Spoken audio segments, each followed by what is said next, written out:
Olá, pessoal! Eu quero abordar hoje uma questão recorrente dos meus cursos de planilha de custos, principalmente daqueles participantes que têm o primeiro contato com a planilha de custos, sejam eles servidores públicos ou licitantes.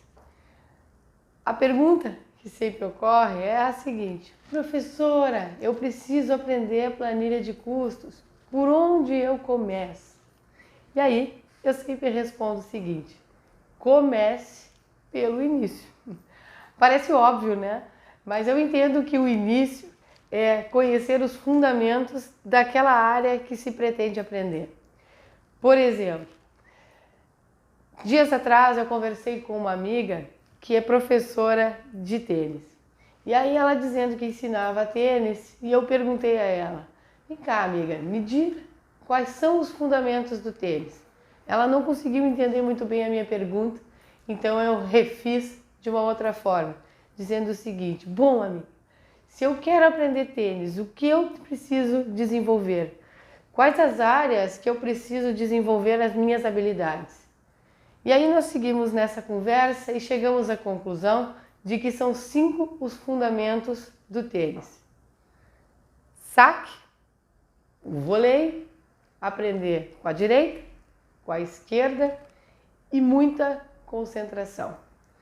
Todo o resto da teoria que envolve o esporte tem a ver com esses 5 pilares. Me desculpa aí quem é especialista da área, mas foi isso que nós chegamos à conclusão nessa conversa.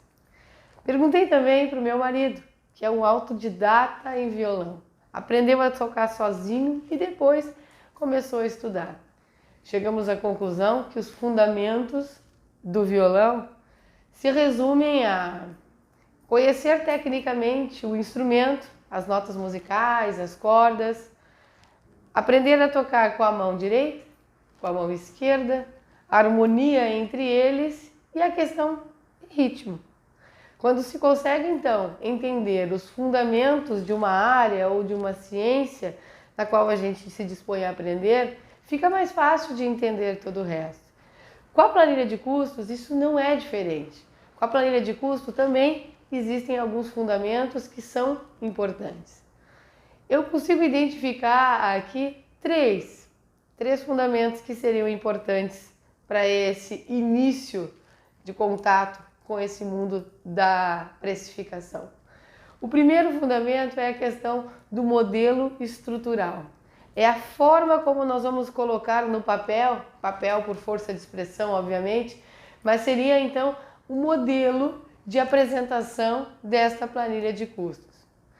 O segundo fundamento é a questão realmente técnica, é o entendimento da legislação que envolve a área a ser planilhada, a área onde eu quero precificar. E o terceiro fundamento é o liame jurídico entre esses fundamentos, entre essa legislação que envolve o meu objeto contratual e a minha realidade contratual. Nem todos os direitos trabalhistas que estão previstos na CLT ou na convenção coletiva se aplica à realidade da minha empresa, por exemplo. Muitas vezes esta realidade ela acontece em razão da forma de seleção que a empresa faz. Então a administração pública ela vai tentar ferir a sua necessidade através do quantitativo de pessoas necessárias para realizar aquela necessidade. E para isso ela vai quantificar quantos postos de trabalho ela precisa para realizar aquela atividade e quem serão os trabalhadores que ocuparão cada um destes postos de trabalho. Então, para poder precificar isso, como regra geral, a administração parte do custo do posto de trabalho. E para isso, ela monta uma planilha estrutural que vai determinar o custo de cada posto de trabalho. Para ao final, ao somar todos os postos de trabalho e as quantidades de pessoas necessárias em cada posto de trabalho, nós vamos ter um montante de valores, né? Um montante a ser contratado. Esse modelo estrutural, como regra geral, se encontra numa instrução normativa da Secretaria de Gestão do Ministério do Planejamento, a famosa IN5. Mas a IN5 é uma das formas, é um dos modelos estruturais que se utiliza para precificar. Esse modelo da IN5, ela divide esse custo dos postos de trabalho em 6 áreas, pela natureza jurídica, agregando os custos conforme a sua natureza jurídica. Isso facilita o entendimento tanto de quem elabora a planilha como de quem precisa, a partir da elaboração dessa planilha mãe referencial aí da administração, apresentar a sua proposta. Então, ao dividir em 6 grupos, a administração pública costuma dividir então num grupo ou num módulo relativo à remuneração, onde ela vai agregar todos os custos trabalhistas que estarão no contra-cheques dos empregados alocados na atividade. E ali dentro da remuneração está, além do salário base, os adicionais de insalubridade ou periculosidade, o adicional noturno, horas extras, repouso semanal remunerado e por aí vai. Uma série de direitos trabalhistas que a CLT e a Convenção Coletiva regulamentam.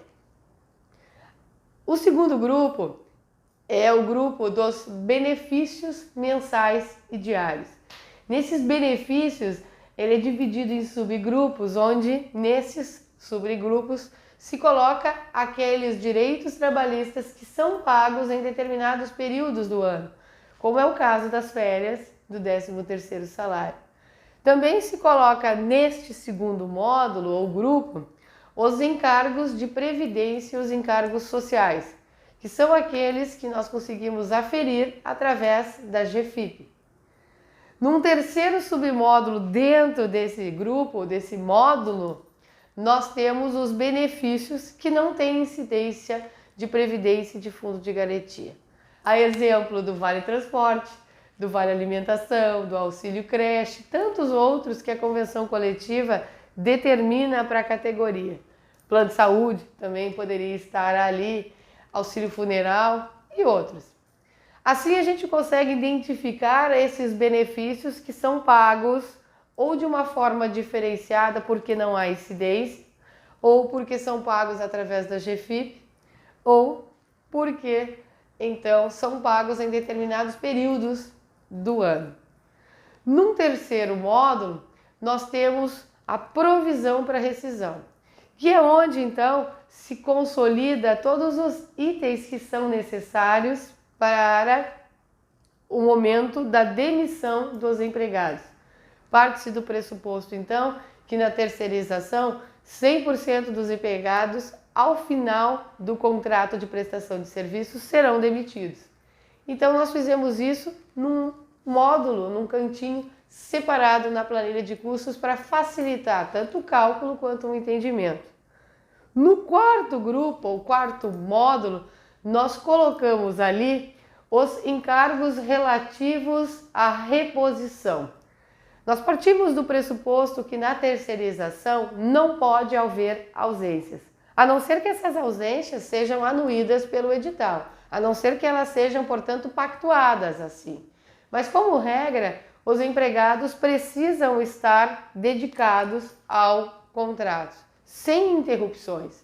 Se a necessidade for continuada e efetivamente não houver a possibilidade de ficar descoberto os postos de trabalho, é necessário haver um local na planilha de custos para o cálculo da reposição desses profissionais ausentes.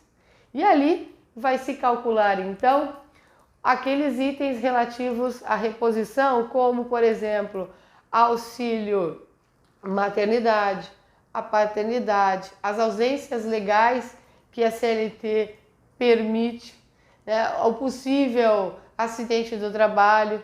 E aí é que entra o terceiro fundamento da planilha que eu havia dito, que é com relação à estimativa desses itens. A CLT faz a previsão em abstrato desses direitos trabalhistas, mas ela não determina a incidência dele. Mas para dar seguimento aqui à estrutura, nós vamos ter, após a provisão de reposição dos profissionais ausentes, nós temos o quinto módulo. que é o módulo relativo aos itens contratuais propriamente ditos, a necessidade. É ali que nós vamos colocar os valores de materiais, de insumos necessários para a execução, como os equipamentos de proteção individual, assim como os equipamentos. Este seria um local resumido para isso, por posto de trabalho.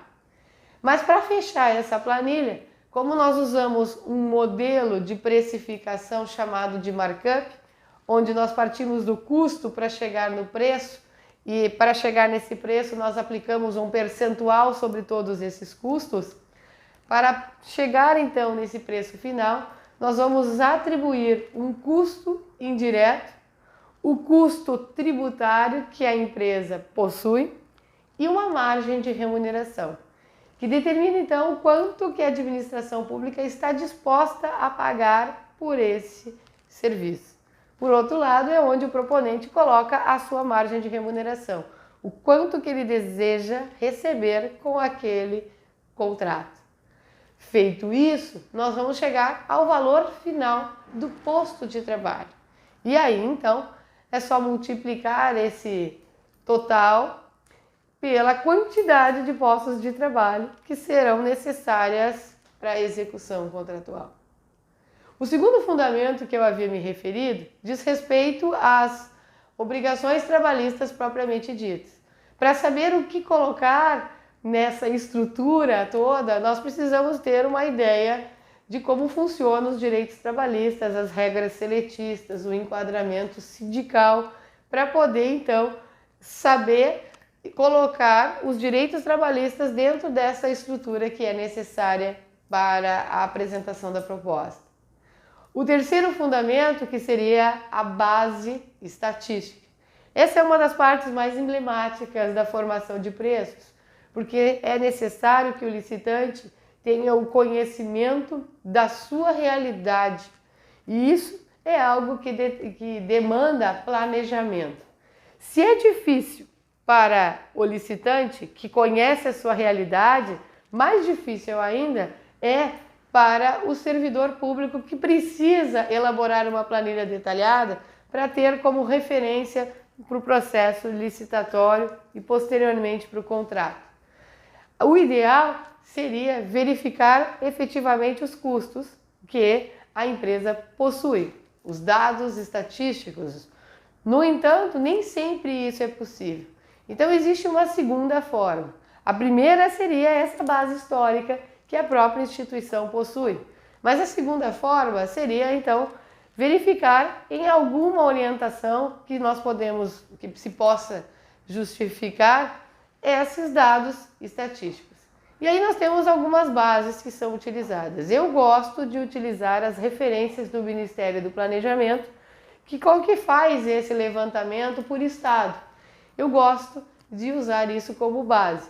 Mas também existe orientação num acordo do TCU, que é o acordo 6771 de 2009 da segunda Câmara, que é um acordo que determina alguns percentuais estatísticos que são comumente utilizados como referência tanto para as empresas licitantes quanto para a administração pública. Por fim, então, quando a gente consegue fazer esse link entre estrutura, legislação e as estatísticas, né? Ou seja, o liame jurídico entre a estrutura e a legislação, a gente consegue precificar. Não é uma tarefa fácil, mas é uma tarefa que exige uma metodologia a ser construída. E essa metodologia é que eu procuro passar sempre nos meus cursos de planilha de cursos. Para quem tiver interesse em obter essas bases estatísticas do acórdão que eu citei, ou as bases utilizadas como referência pelo Ministério do Planejamento, deixa nos comentários o e-mail ou algum contato que eu envio para vocês. Espero que esse vídeo tenha ajudado. Forte abraço a todos e até a próxima!